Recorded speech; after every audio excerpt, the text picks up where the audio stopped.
Good morning, Warrior. Good evening, whenever you're listening to this. Coach Beagle here. We're going to be talking about listening to your body, the right way to listen to your body when it comes to muscle building, when it comes to your muscle fitnessing adventures. So I was, I don't know if you can see, obviously you're listening to this on the podcast, you can't see this, but behind me you can see it in the mirror. We got a lot of snow. We got a lot of snow over the weekend. And about 10 inches or so. This is Wisconsin, according to TS. So this is pretty normal. We had a snowblower, and then it was I didn't do it right. I didn't winterize it, so we didn't use it at all last year. And I was dumb and didn't go and start it just to make sure it started and everything like that. So it didn't work. So I had to do all the shoveling. We got neighbors. I probably could have borrowed the snowblower from them if I wanted to, but it's good exercise. For years, basically my whole life, up to about 2 years ago, never had a snowblower, just shoveled the whole time. And that's how it was. And I don't say I hurt my back, but I wore out. It was a lot of snow, and it was all at once. And it took me about 3 hours. And then we have a business too. Talk to you a little bit about it. My wife and I own a dog boarding business. So I was doing a lot of shoveling and everything over there because we have a big yard where the dogs go out and play and potty and all that action. So I had to do a lot of shoveling there. So probably about 3-4 hours of snow shoveling altogether. And this is the strongest. Remember, it was about 2 years ago when I got into shape. When I started this fitness journey, my chubby hubby to hot hubby journey was about 2 years ago-ish. And so last year I didn't get to use this muscle at all we had a really, really low winter as far as snow. I think I shoveled once the whole winter, and it was 2 inches. We had a really mild, we call it a mild winter in Wisconsin here. This year is looking to be somewhere in the middle of that. 2 years ago was really bad, or maybe it was 3 years ago. I don't know. So it was about 3-4 hours of shoveling all together, and it wore out my shoulder. More specifically, I didn't get injured or hurt, but I wore out my back muscles up in here, my upper back. This is this pulling motion right here. And then my lower back didn't feel great, but it was this is the most muscle I've had going into winter to use that muscle for shoveling. Normally, living in America here, there's not much purpose to the muscles. It's basically just to have muscles to look good. It's kind of funny. It got me thinking while I was shoveling like this. I was like, there was a time in our human history where we had to use these muscles to survive.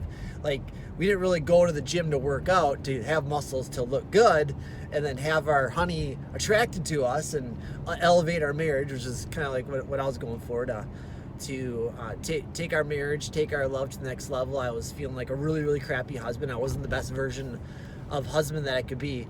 But prior to this, developed, domesticated kind of time we're in right now, prior to that, we had to use these muscles to live, to survive. The muscles just happened as a byproduct of the caveman and cavewoman living their lives. They would just walk around all day, go hunting, go gathering. The men were would end up being in I don't know if you saw all the old time history movies, but it was the men were automatically warriors. The men were automatically fighters, and they would go into a country's population. What movie was it? Troy's a pretty good example where what's his name? Archimedes? What's the king's name? But he was going around conquering all the other little countries with this huge army, and how big a country was basically represented how big the army was. And who made up the army? The men. And so they would and the shining example of that was the Spartans.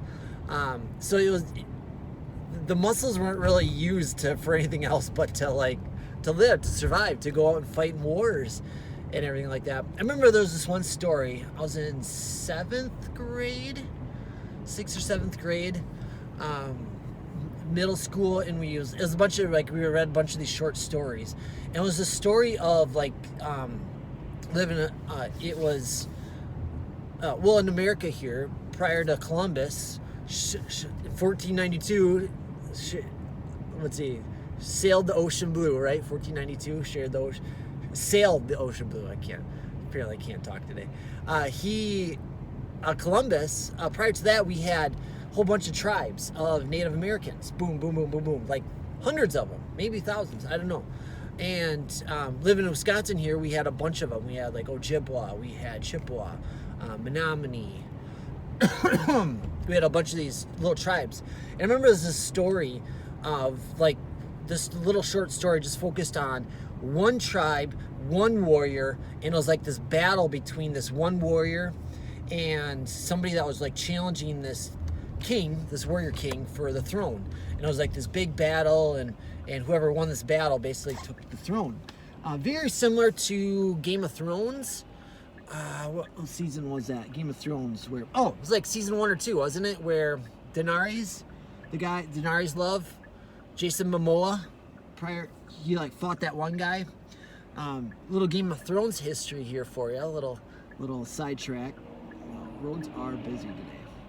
Cool. Green light. We got the green light. In Game of Thrones lore, those I forget the warrior tribe that Jason Momoa was in, but it was like the long hair represented. They only cut their hair when they lost the battle, and Jason Momoa's hair was so long it was braided around, and he had to double up because he was such a great warrior, and he was the greatest warrior of all. So that's what it was for me. All right, so how to listen to your body. I had to take off of my back workout. I was scheduled to do a back workout that day. So it was Saturday when I was doing all that shoveling, and my back was just ripped. Upper back, lower back. It wasn't hurt or injured. It was just really wore out. So I took off of my back workout that day. I'm all right, that's fine. I'll just do it later in the week, which ends up being today. And I go to do my back workout today, and it's still lower. Typically, I have about 12 strict pull-ups in me, like that. And went to do them today, and I had 3. And I was I probably had about 2 left in the tank if I was going to really push it. I was wow, I'm way below my max. I'm way below my max potential. I guess go back to rest. So that's what I did. I still did a back workout, but it was my style, my Excelsior style, which I'll tell you about some other time. Excelsior sets and stuff like that. I'm on this Excelsior program, phase 2. And so that's a topic for a different day. There I was though. And so I stayed away from the heavy lift, and I stayed away from the heavy bent over barbell row. I stayed away from the heavy pull-ups, and it was a lot of the other thing. Even, did you hear that popping and crackling? Here's somebody's got a hole in their muffler. So that's basically how you do it. How you go about it to listen to your body is the first step. Is you got to know what your max effort is. You got to know what your max bench press is. Somewhere about it. Let's say you put 225 on that bench press. You should know my max, and that helps by writing this stuff down, by taking these numbers and writing it down. Put 225 on the bench, and you're when everything's fresh and everything's good, I'm at my peak. At my peak, I got 8 reps of this in me. Okay, so you kind of know that. So you go into it, and then your second step. Did you hear that pop again? Man, it's me. Your second step, is to listen to your body when you're doing it. Have this little guy in the back of your brain when you're doing this lift, okay, think of if you had a coach, if you had a trainer, which would be cool if you did. If not, no big deal. It's not a requirement to get results. I'm living proof of that. Coming from a guy that's trained hundreds of people.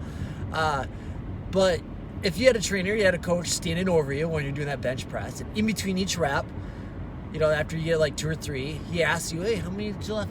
If you had to go to the max, if you had to take it to the absolute, you didn't have any more reps left in the tank, How many left did you think you had? And that becomes a skill that you just kind of develop. You just kind of like, you have that running question in the back of your mind as you're doing these lifts. And you get like 2 or 3 or 4, and you're like, it's starting to struggle a little bit. I like video camera in. People say video camera in. Did anybody say that anymore? When you're videotaping, video recording, I like you to go ahead and video record yourself, and as you're like, you got a speed that you're doing these moves in, and right when that speed starts to like slow down, that's about it right there. You're in what's called the warrior zone at that point, where you are, it's just this magical little realm of your lifts where it's enough to get results. You go beyond that, let's say you get 2 or 3, and you don't really get increased returns from that. But what you do end up having to do is you increase your chance of risk, and you increase your amount of recovery time. So you want to stick to about 80-ish% of that max. So it works out to about 2-3 reps left in the tank. And you still get all the benefits that you would if you would have taken the max, minus none of the negatives. Okay? Going through that. I had to figure out that the hard way. You kind of stay away from that. Now, there is a time and place where you do go ahead and max it out. It's usually like performance day. It's usually like where you want to impress the ladies day or something like that, or you impress your friends. But for the most part, stay away from those. Stay away from those failure reps, especially the older you get, and especially after your newbie gains. Going after your newbie gains, you want to have an eye on your recovery time. Let's see what this guy's doing. Okay, let's go right there. Cool. That's step 2. You just kind of like leave about 2-3 reps left in the tank, and you go from there. Instead of like, here's the water, right? And think of the water as like your fibers, the density of your fibers. Okay, this thing of water. Instead of like once a week going way down, which is fine to do, and then you like let it recover for 6-7 days a week. You want to just kind of like skim the surface, go down, delve deep down, 80%, and then watch that recovery shoot back up in like 2-3 days. Instead of waiting 7 days to go recover 100%, you just rest 2-3 days, sometimes 1 day, to go back up, and then you hit it again throughout the week. You can hit most. That's how you hit muscle groups 2 or 3 times a week if you want. Not a requirement, but if you like doing that, go for it.